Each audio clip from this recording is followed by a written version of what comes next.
All right, so hello and welcome to the very first edition of ISPP Policy Review interview series. And with all eyes on the upcoming budget, today's session is going to focus on the Indian economy and its way forward.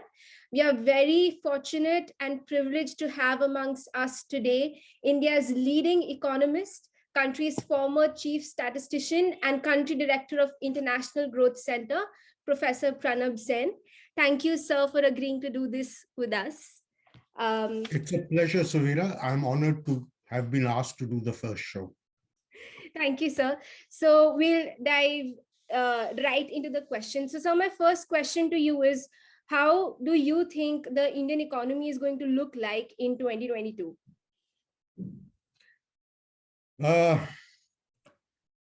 It's a mixed bag. There will be parts of the Indian economy which will be doing very well, which are already doing very well, and there are parts which are going to be really struggling. The problem, of course, is that the parts who are struggling are the ones who are critical to our sustained growth. So the pattern that's likely to emerge in 2022 will be very worrying unless we see a correction in those sectors, those segments, actually, they're not sectors, where we are seeing serious problems. So, Professor, there have been multiple reports about India having a K-shaped economy, and that is slightly what you just touched upon. So, which are these segments that you think should be the focus of the government? Well, I think the data that's emerging is fairly clear. Corporate India is doing very well. And the reason that they're doing well is that what has happened during the past 2 years since the first lockdown is that the non-corporate sector, which is the informal sector plus the unregistered MSMEs, those sectors are in trouble. And they are in trouble primarily because they don't have very much reserves to last over extended periods of lockdown. The corporates do have those kinds of reserves. And as a result, what has happened is that with the sort of trouble that the non-corporate sector has been facing, the corporates have been taking up a lot of that market share. So now, but there is a limit to how far that can go. So, Professor, you talked about course correction that needs to be done for the development of our economy. So, what, in your opinion, does that course correction looks like? Well, Suveera, it's not really a course correction. It's that we've been thrown off course by what has happened in the last 2 years, and maybe even longer. It began in 2016. We need to go back to the course that we had, where the corporate and the non-corporate sectors in India were growing in tandem. So it was, a two-horse chariot. What has happened now is one horse is galloping along, the other one is limping. Right. So, Professor, in your opinion, then from a policy perspective, and given that the budget is coming, what would be your recommendation of what should be the focus areas for the government, and how should the policy and the strategy be shaped around for us to go back to that course? Well, you see, the problem, Suveera, is that while it is possible to save units from going bankrupt, as was done during the first lockdown. So if you recall, during the first lockdown, the government had announced a number of steps, the single most important of which was the moratorium on repayment of bank loans. Now, because of that, what had happened at that time was that these units were not declared NPAs and therefore were not blocked off from bank loans. Okay. The second thing that was done was that the government guaranteed startup loans for a number of these units to help them restart their operations. Both of those were important steps. Okay. Unfortunately, what happened is that during the second wave, which was really in April, May, June of last year. None of this was done. And as a result, although the overall economic damage seems to have been less during the second wave because the lockdowns were not so prolonged, the units which went under at that time had no means of survival. So they just had to close shop. So now we are looking at a situation where it's not just course correction, it's not bringing them back. It's really, in a sense, recreating the informal and the MSME sector from scratch. Right. That is a much tougher proposition, and the government really doesn't have too many instruments to do that.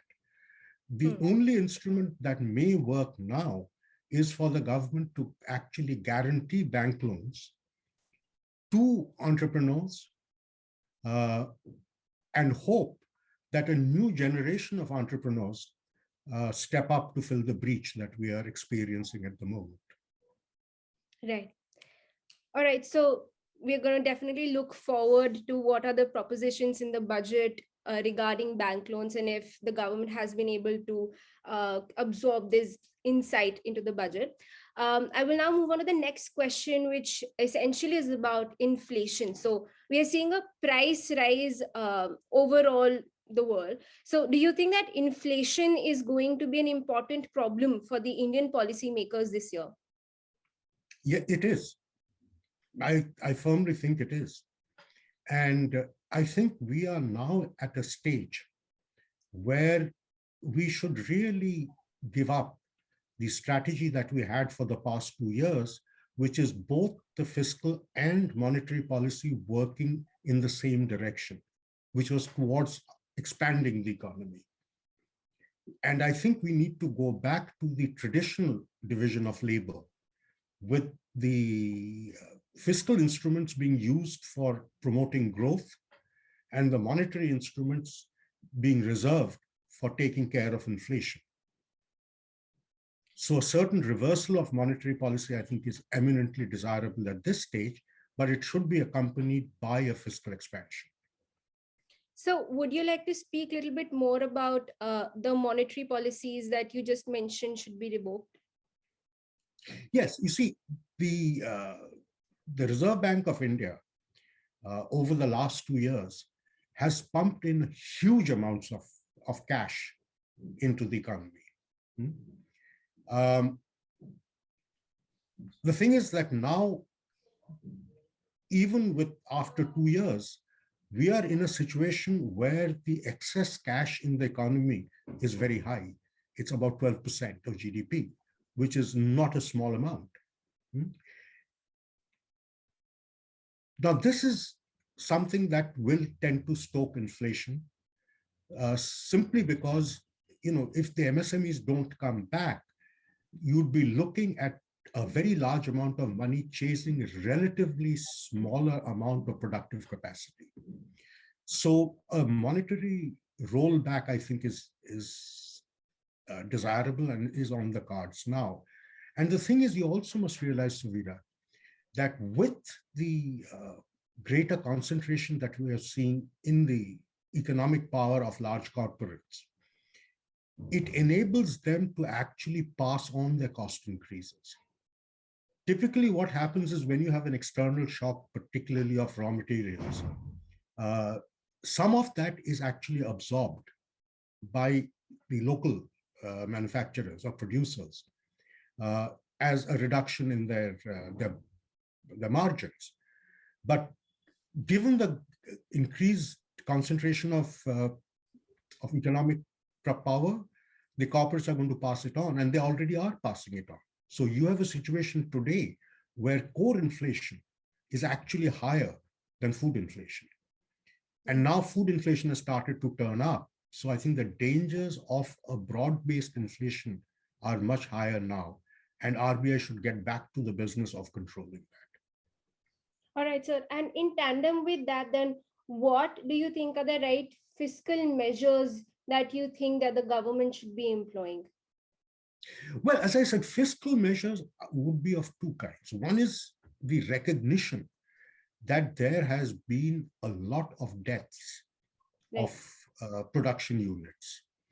And reviving them is no longer an option. You really need new uh, enterprises to come up, particularly at the MSME level. And we need to focus on that. So the kind of instruments you use would have to be slightly different from the instruments you used earlier, which was for survival. This is not survival, this is birth. Right. So you're looking at new entrepreneurs, possibly without track records. You may be looking at entrepreneurs whose track record looks bad for no fault of theirs. Right. Right? So you'll have to, and these are precisely the kind of situations where you can use guarantees, government guarantees, very effectively, because it doesn't cost the government anything upfront. The guarantees have to then get monetized only if the loans go bad, which will happen a year, 2, 3 years down the road. So that's the kind of thing you have to look at. But along with that, it's not just enough to revive or create new enterprises. You must make sure there's enough demand for that. Right. So a certain amount of demand stimulus also has to go along hand in hand with this kind of intervention. Right. So, sir, essentially through the fiscal and monetary measures, what essentially has to be done is we have to strengthen the non-corporate sector and the MSMEs in India for the revival and the growth of our economy. Yes. All right. Thank you, sir. So my next question now is going to be about inequality in India. So Oxfam has recently released a report that's titled Inequality Kills, which essentially highlights the effects of being in an unequal society. So now India for a long while has been focusing on an overall growth, which is ignoring the problem of distribution of wealth. So do you think that it is prudent for India to continue on this path? Well, you see, again, I think a lot is made out of distribution. But what is really important in the context of a poor country is not distribution per se. That is distribution meaning the way it is reported in newspapers, which is top 10% earn 52% of the GDP kind of stuff. Bottom 10% earns 7% of GDP, whatever the numbers are. That's not what's important. What is important is what is the bottom 50% income looking like? Is it growing strongly enough?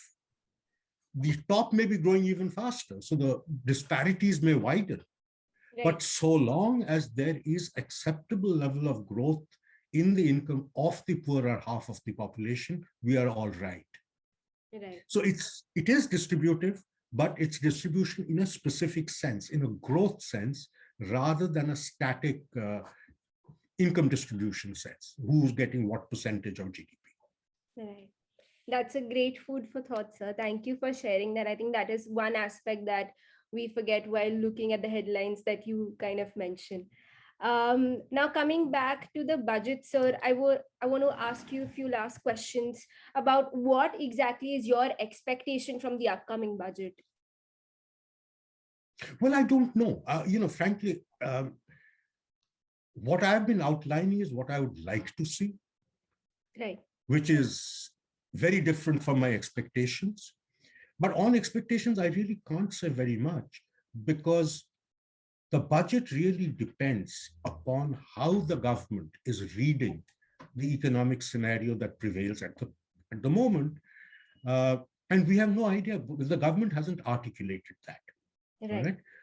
The first articulation that we will get is when the economic survey is released. But the articulation which really matters is what we will get when the finance minister delivers a budget speech. The first part of the budget speech is really laying out what the economy looks like, what she sees are the pluses and the minuses. That's when we'll really find out how the government is seeing the economy. Now, it can well be the case that they see it very differently from me, in which case the budget is going to be addressing the problems they think are important, not me. Right. Just on that term, Professor, so what are your thoughts on government's understanding of the economic uh, focus areas of the country based on its previous year's performance with respect to the budget? Uh, if I go by previous years, other than what happened during 2021 with Atmanirbhar Bharat, where there was a focus on the MSMEs, by and large, the government has been agnostic about different parts of the economic system. Uh, in fact, they've focused mainly on corporates because that's where you saw the large tax cut being given. Nothing of the same kind has happened to the MSMEs. Remember, the MSMEs are not subject to corporate tax. The Right. profits that they make are taxed at individual tax rates. So now I have a peculiar situation where a large corporate is paying 25% on of its profits on taxes, and a smaller, an MSME unit may be paying 35 to 40%. Yeah, I think hopefully we'll see some changes on those terms in the upcoming budget. We But hope so. But that depends upon whether they see it as a problem or not. right. Okay. Right. All right, so that's all from my side for the questions we had for you. This was a very, very enriching session. Lots of points to think about. Thank you so much for coming and sparing your time to answer these questions. And we're very grateful for having you here. Thank you so much, sir. For Well, your as I said, Suveera, it was a pleasure. I enjoyed it thoroughly, and all the best to you. I hope your efforts really prove to be productive. Thank you, And sir. you get a lot of readership and viewership. Thank you. Thank you so much, sir. Thank you, sir. Okay, all the best. Thank you, sir.